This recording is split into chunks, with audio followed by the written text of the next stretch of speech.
दोस्तों, आपने उज्जैन के बाबा महाकालेश्वर मंदिर में होने वाले कई चमत्कारों के बारे में सुना होगा, लेकिन आज हम आपको एक ऐसे व्यक्ति के बारे में बताने जा रहे हैं जो महाकाल मंदिर में होने वाले बाबा के कई चमत्कारों के साक्षी रह चुके हैं। और वे कोई साधारण व्यक्ति नहीं बल्कि एक आईएएस ऑफिसर रह चुके हैं। जी हाँ, हम बात कर रहे हैं पूर्व आईएएस ऑफिसर आनंद शर्मा जी की, जो कि पूर्व मुख्यमंत्री शिवराज सिंह चौहान के ओएसडी भी रह चुके हैं। आनंद शर्मा बताते हैं कि साल 1996 में मुझे महाकाल मंदिर के प्रशासक का दायित्व मिला। यह दायित्व उस दुर्घटना के बाद मिला था जिसमें भगदड़ की वजह से 34 श्रद्धालुओं की मौत हो गई थी। मेरे सामने चुनौती थी भक्तों में व्यवस्था को लेकर विश्वास कायम करना, लिहाजा यहाँ बतौर प्रशासक कई काम शुरू किए गए। इसी दौरान महसूस हुआ कि काम में जब भी कठिनाई होती है तब ऐसे संयोग बनते हैं कि अपने आप परेशानियां दूर हो जाती है। मैं नास्तिक तो नहीं हूँ, लेकिन ऐसा आस्तिक जरूर हूँ जो कि कर्म कांडों में यकीन नहीं रखता, लेकिन ईश्वर में आस्था जरूर है। लिहाजा मैंने शुरू में इन चमत्कारों को संयोग ही माना, लेकिन जब बार बार ऐसा होने लगा तो ये संयोग बाबा महाकालेश्वर की अलौकिक शक्तियां लगने लगी और मुझे मानना ही पड़ा कि ये बाबा महाकालेश्वर के चमत्कार है। आनंद शर्मा बताते हैं कि 1996 की दुर्घटना के बाद मंदिर प्रांगण को सुरक्षा के लिहाज से विकसित करने का काम शुरू किया गया, लेकिन दिक्कत थी फंड की। काम मंदिर में मिले दान से ही पूरे किए जाते थे और ये फंड इतना नहीं था कि विकास कार्य के लिए पूरा पड़े। ये महाकाल की ही कृपा थी कि जब भी ऐसे मौके आते तो दानदाता अचानक से आकर रुके हुए काम को पूरा करवा देते।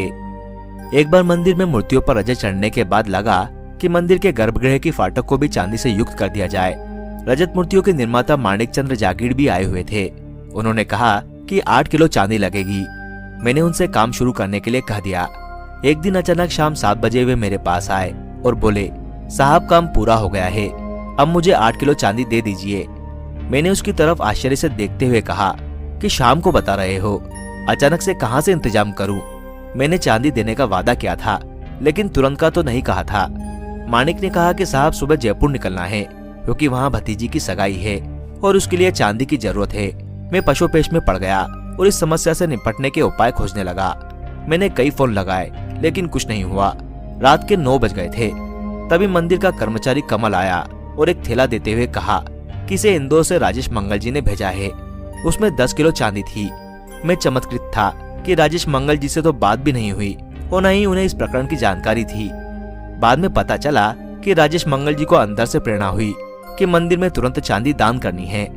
मैंने मणिक को चांदी दी तो उसने कहा, आप नाहक ही परेशान हो रहे थे, देखो महाकाल ने खुद ही अपना इंतजाम कर लिया।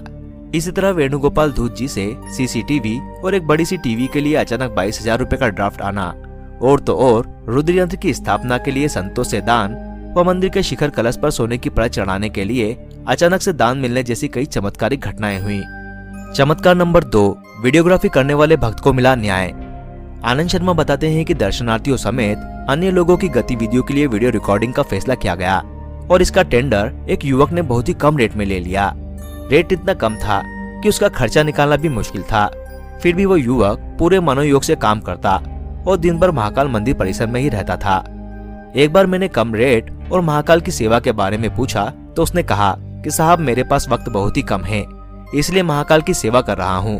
मैंने पूछा कि वक्त क्यों कम है, तो उसने कहा कि कोर्ट में मेरा एक मामला चल रहा है जिसमें जल्द ही मुझे सजा हो जाएगी। मैंने पूछा कि मामला क्या है, तो युवक ने कहा कि उसे एक लड़की से प्रेम हो गया था।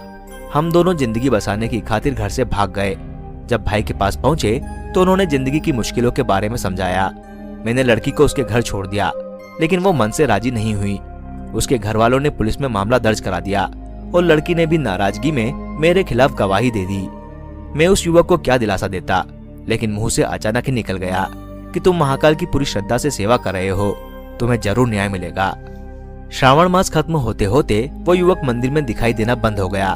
फिर 2-3 महीने के बाद वो युवक मेरे ऑफिस में आया और कहा कि साहब आपकी बात सच हो गई, महाकाल की कृपा से मैं बरी हो गया हूँ। चमत्कार नंबर 3, मेडिकल के क्षेत्र में हुआ चमत्कार। आनंद शर्मा बताते हैं कि मेरी 2 बेटियां हैं। दूसरी बेटी के वक्त डॉक्टर ने केस शीट में लिख दिया था कि इसके बाद बच्चा पैदा करने का रिस्क न लिया जाए। मेरे मन में 2 संतानों के जन्म से ही पूर्ण संतुष्टि का भाव था, लेकिन न जाने कहां से मेरी धर्मपत्नी महाकाल से एक बेटे के लिए प्रार्थना कराई। चिकित्सीय जटिलता ऐसी थी कि गर्भधारण ही असंभव था, लेकिन जब ऐसा हो गया तो मुझे आगे की चिंता हुई। कई जांचें हुई, ऐसी मेडिकल परिस्थितियां उत्पन्न हुई कि डॉक्टरों को कहना ही पड़ा कि बड़ी गड़बड़ हो गई है।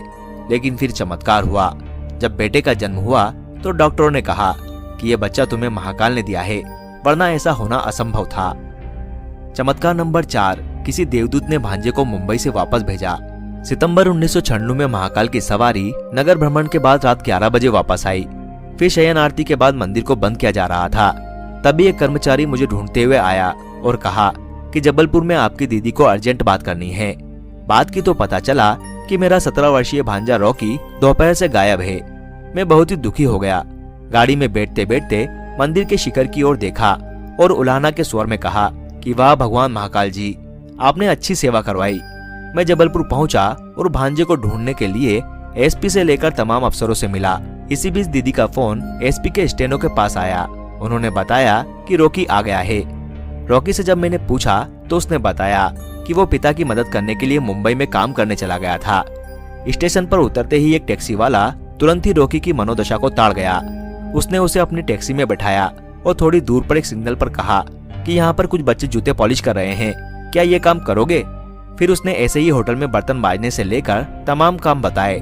रॉकी को अपनी गलती का एहसास हुआ, लेकिन वापस जाने के लिए पैसे नहीं थे। ऐसे में उस टैक्सी ड्राइवर ने ही जबलपुर की टिकट कटवाई और खाने के लिए पैसे भी दिए। ये वाक्य सुन में निशब्द था। एक देवदूत ने भांजे को सही राह दिखाई।